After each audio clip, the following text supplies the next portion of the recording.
Hi, I'm Lynn, and welcome to another day at Ewetopia Farms. Things don't get easier with age. They get much more difficult. They're in their 30s.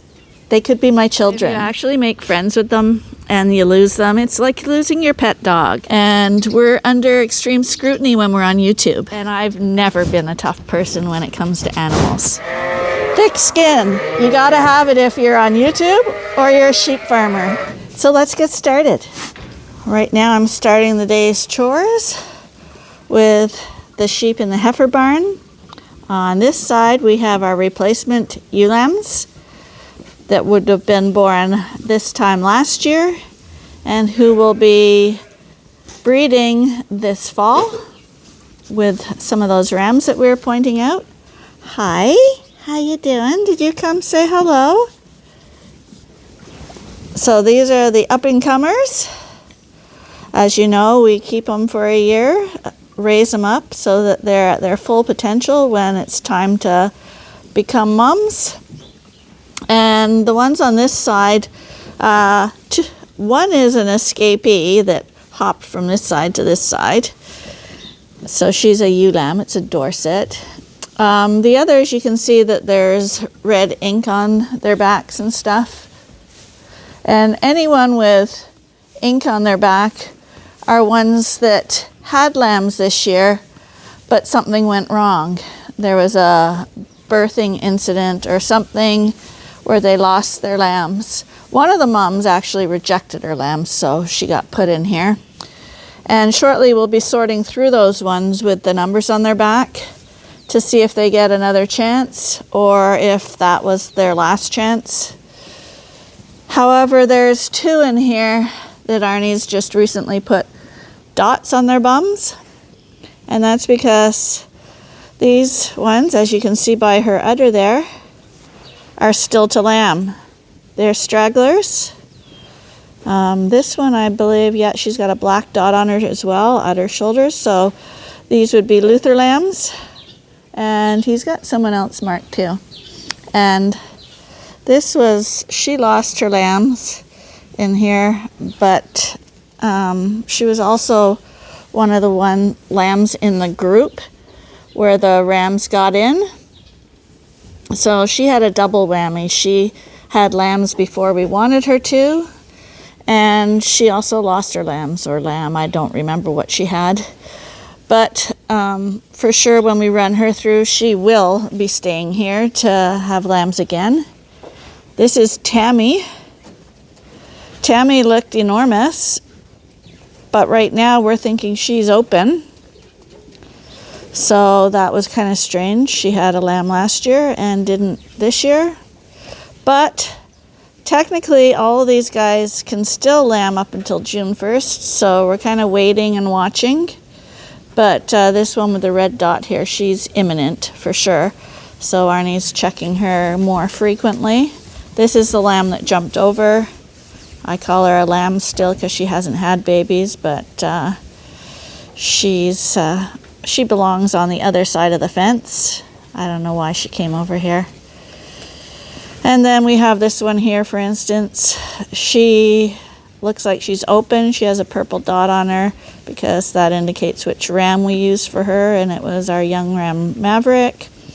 It was a really small group that he had. There's no reason she should have not had lambs, but she's got a red tag, so she's an older ewe. So I will delve into her history because she probably won't be staying on another year, because if she failed this year, the odds are even higher of failing next year because she's not getting any younger. And like us, when you don't get any younger, you only get older. Things don't get easier with age. They get much more difficult. And I just, this is the one at the feeder here eating, is also one Arnie's put a red dot on her because she's forming an udder as well. This one came in first with an udder. She's an orange tag, and this one is a red tag. The orange tags are older than the red tags, but both I would consider to be old ewes. They're in the 6 and 7 year old range, which doesn't sound old, but for sheep that are working sheep, it's old. The ewes with the white tags are the ones we're going to be looking at heavily when we sort through them all, to see what their history is, because a white tag still has a few years left in her. So we will carefully make sure that we give our sheep as many chances as we possibly can. But at the same time, we are trying to downsize. And even if she's a white tag, we've used white tags for 3 years, like this one. She's lost a lamb, I see. And I will go through her history to see if she's only had one incident of bad luck, or is it a trend. We don't want to propagate trends, but I'm guessing she will be given a second chance. And she's beautiful. But right now, offhand, I can't tell you what her issue was.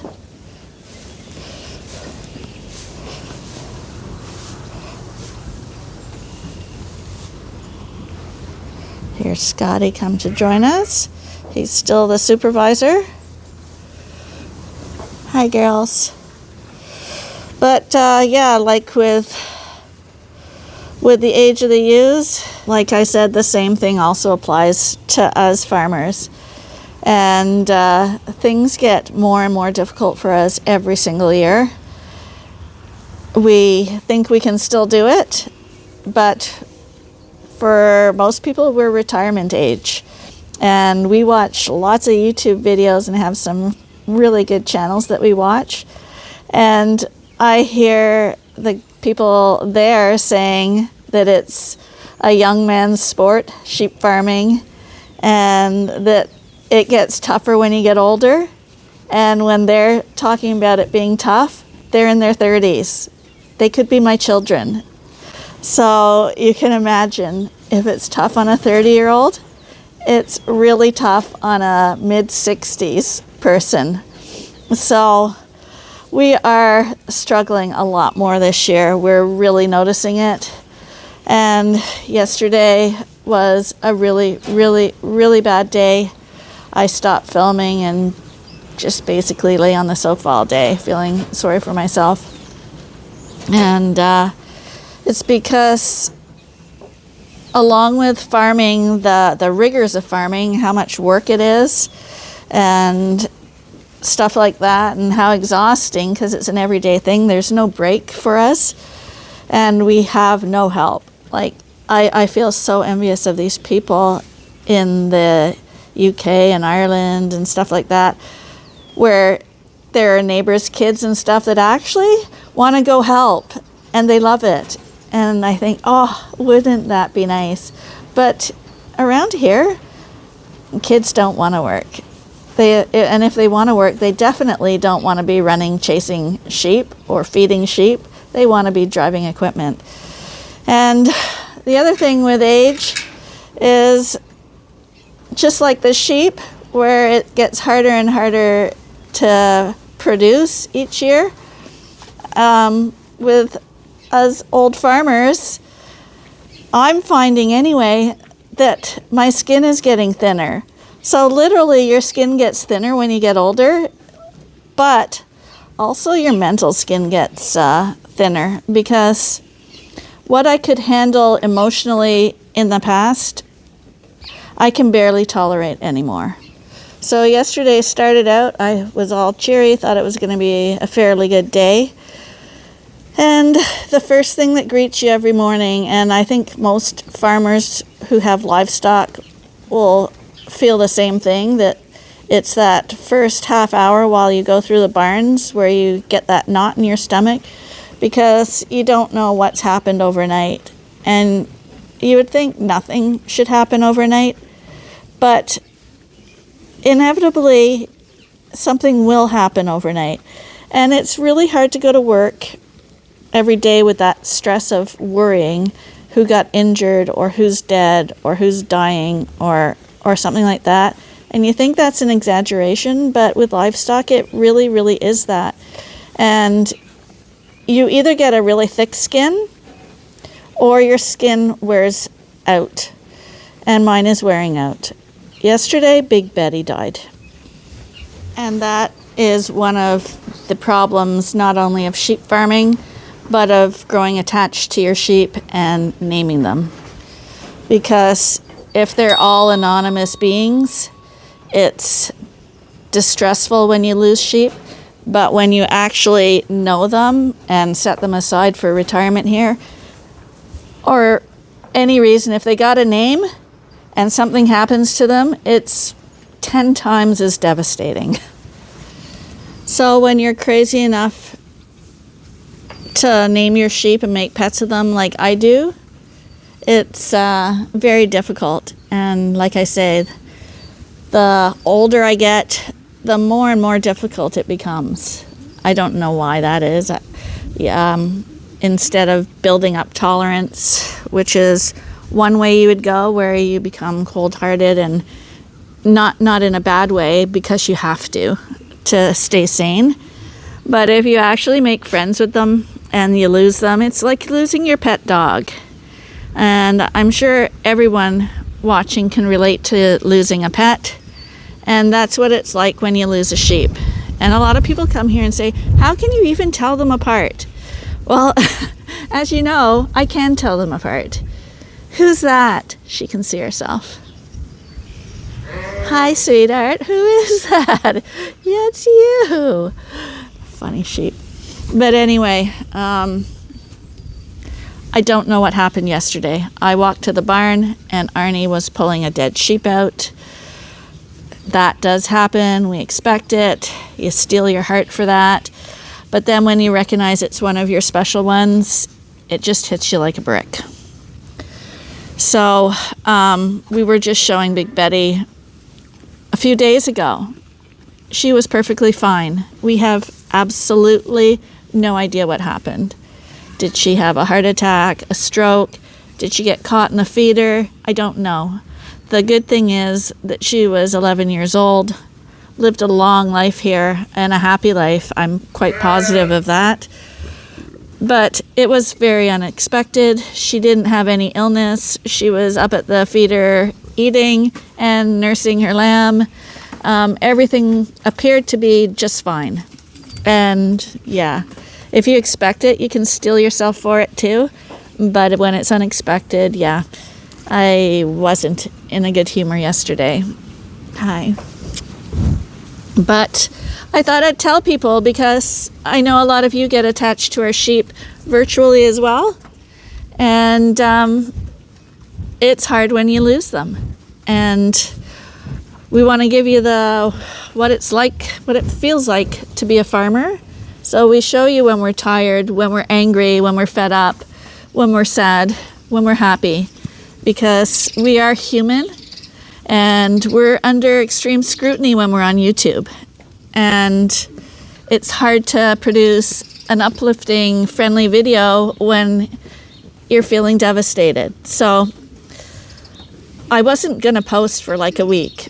I felt that bad, but I thought, sheep farming is hard.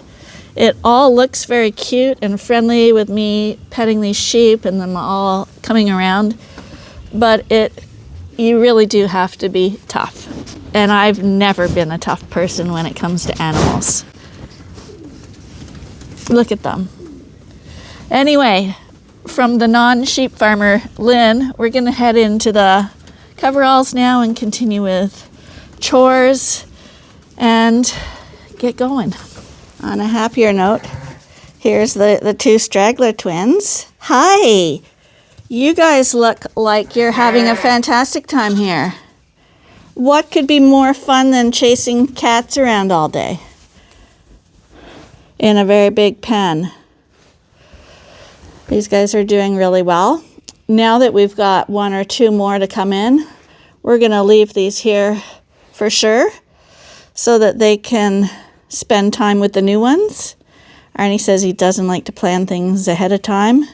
He says it jinxes things, but we are hoping that we're going to have some more healthy lambs to join this pen. But these two here are doing really well with Mom. And she's quite relaxed having the pen all by herself now. And I'm sure when we add another ewe and her lambs in here, she's probably going to be upset that she has to share. Hi, you guys just look lovely.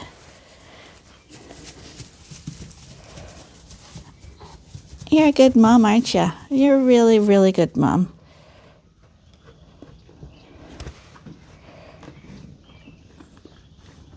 Yeah, you're doing a great job. So she's nursing the lambs, and as you all know, if you see the mom starting to chew her cud when the lambs do that, that lets you know that she's releasing her milk and the lambs are getting something. And unlike a bottle, she only lets them nurse so much before she says, okay, that's it for now. We'll see you in half an hour. But these two, as you can see, are doing really well. Oh, she just moved spots. Maybe she wanted to feed them more privately. So right now I'm overfeeding the bottle babies. They're all doing okay. And you might wonder what happened to Big Betty's lamb. It's in here. Yesterday we tried to feed it a bottle and it wouldn't take a bottle. It's 5 weeks old, I believe. Lots of people I see on YouTube wean at that age, so she should be okay, but it's not something we want, and we are going to try help her if we can. We did mark Big Betty's lamb, and as you can see, she's the one with the green stripe on her back. She's at the feeder eating creep feed. She wouldn't take a bottle, but she looks in good shape. She's eating well, and I'm guessing she's stealing milk off someone else too. So we'll try for a few more days to see if she will take a bottle, but I think she's going to be just fine.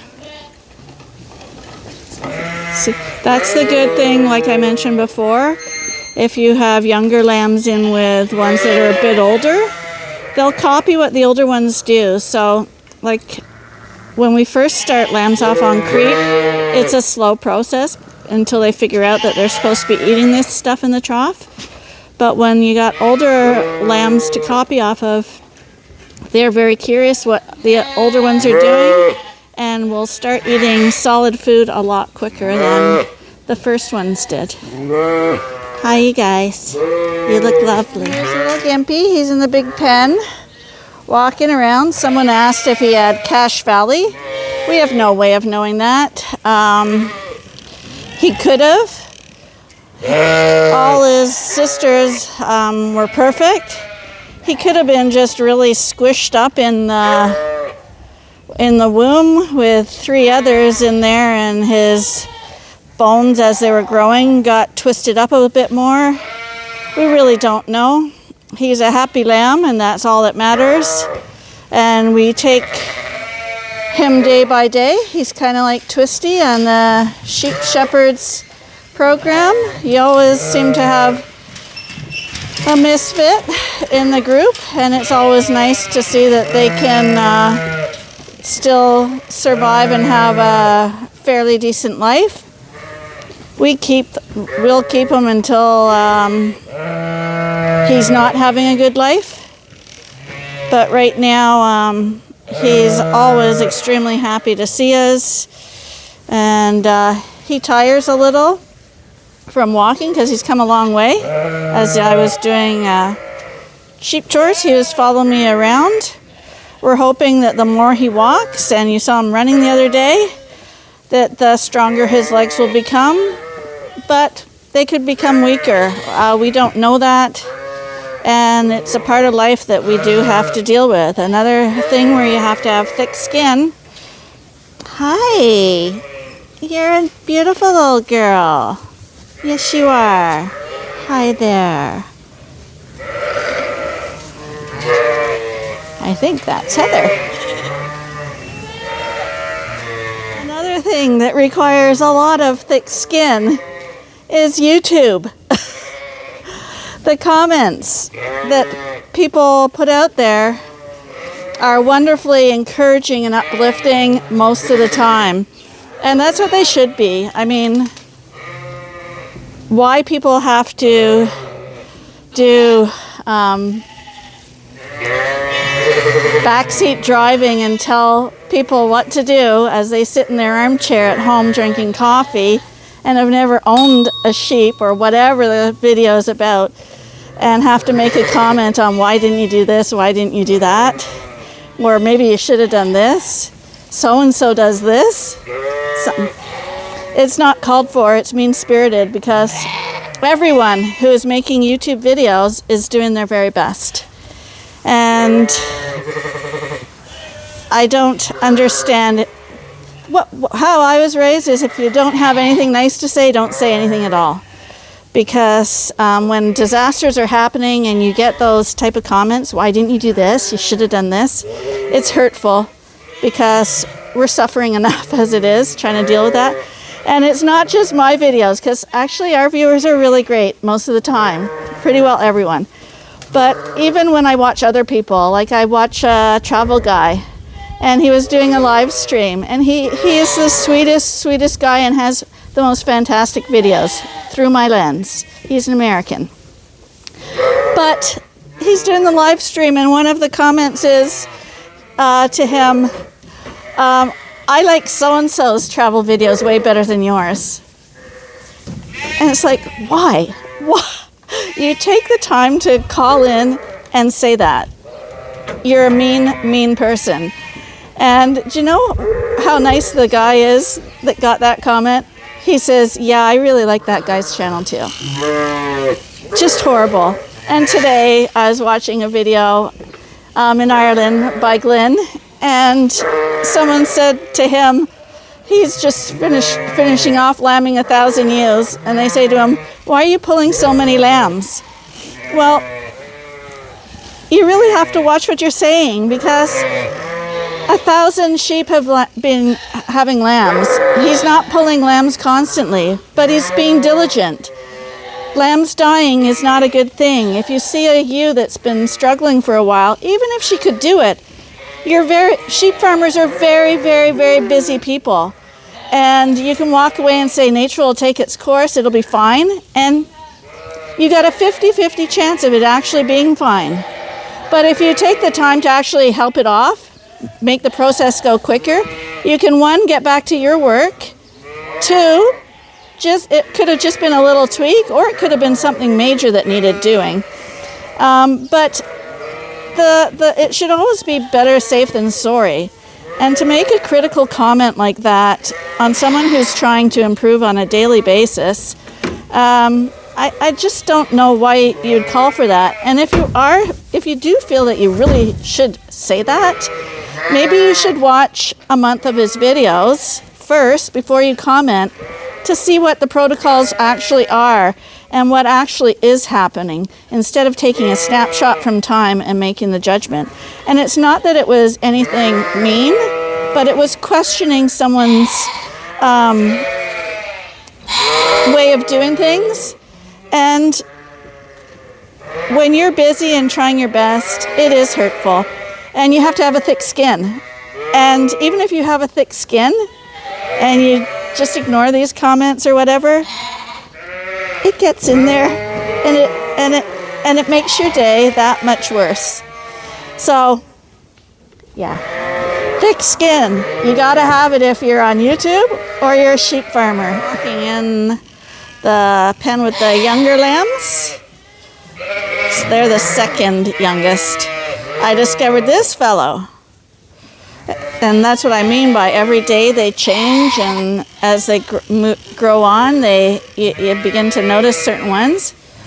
But this guy, whoa, is he a stocky fellow. Can you see him compared to the others? The guy in the middle there? He just appeared out of the blue, and you know we're always looking. But yeah, quite a nice lamb. And this ewe lamb, really nice. They're just starting to turn into sheep now. They still got about 6 months or so to go, but this is where we start noticing it, when they start eating food on their own. Arnie's just forking in the hay here right now. There's lots of hay in the feeder, but if you fluff it up, it kind of knocks all the dust and bird poop or whatever happened in the feeder off, and it just makes it a little bit fresher, and the sheep will eat it a lot better if you just give it a little shake every now and then. And yes, we feed our hay, and it's April 22nd. We're feeding hay and grain now to those who need grain. And the reason for it is because if you're a Canadian, you also need thick skin because it's freaking cold here. I'm in my winter jacket still. The fields are just getting a tint of green on the grass. No leaves yet. The sheep are out here playing, but there is no way we can send our sheep to the back 40 to graze because there is no grazing. Our grass has not started to grow yet. So in Canada, you have to feed your sheep pretty well at least half of the year. You can have them outside, but you can't have them eating grass because they'll totally destroy your paddocks and fields if you let them go out too early, not to mention all the parasites they'll pick up.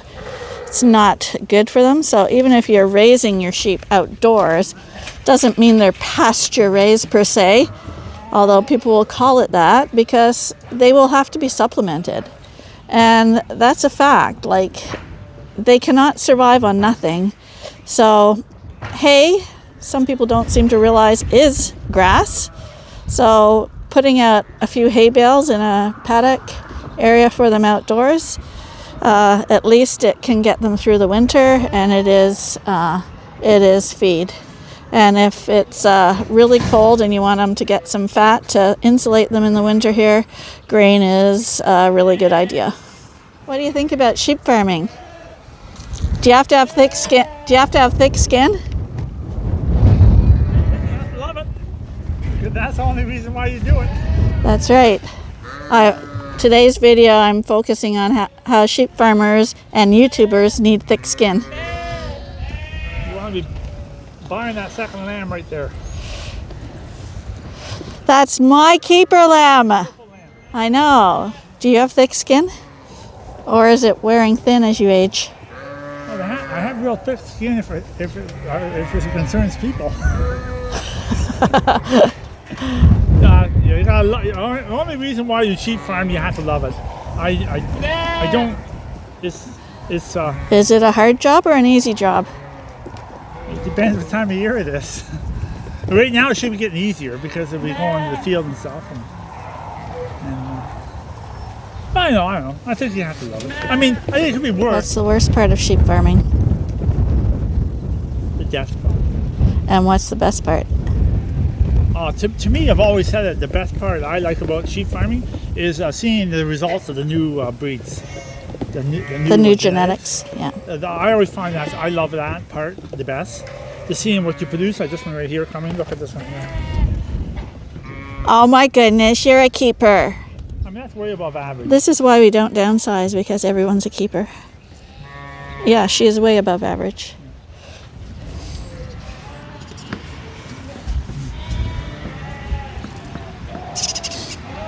Hey.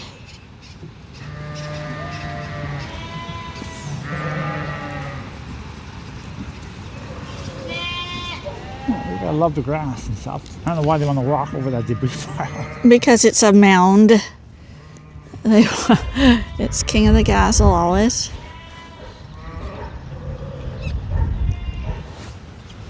Oh, I thought that was a male. That's actually a female. Yeah, yeah.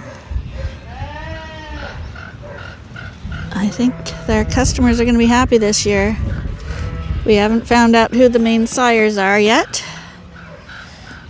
But I can see that we got some nice ones in here. You can see their posture as they walk. Really good confirmation on these. which make for a good breeding stock. They're doing it all- Unless they Oh, kill come on. themselves. Oh, boys. Stop it, boys. Ow. Where And did you he- can just hear it. But where did they even learn that from? It's, Is that just in their that's blood? yeah, it's called testosterone.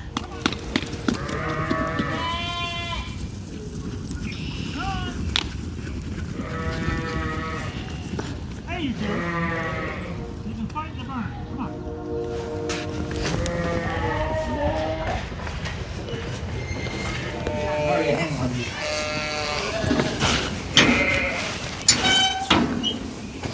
Here's a ewe lamb we're going to weigh while we have her here.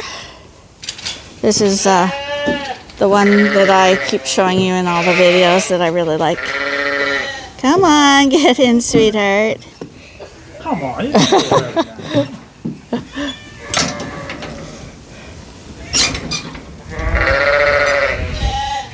can do it. 100, I say 110? 25. Oh, 120. Oh, yeah, 125, yeah. The female. Yeah, she's a bruiser. She's beautiful, though.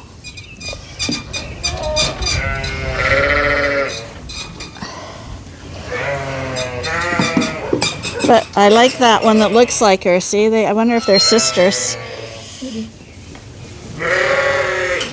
Good girl.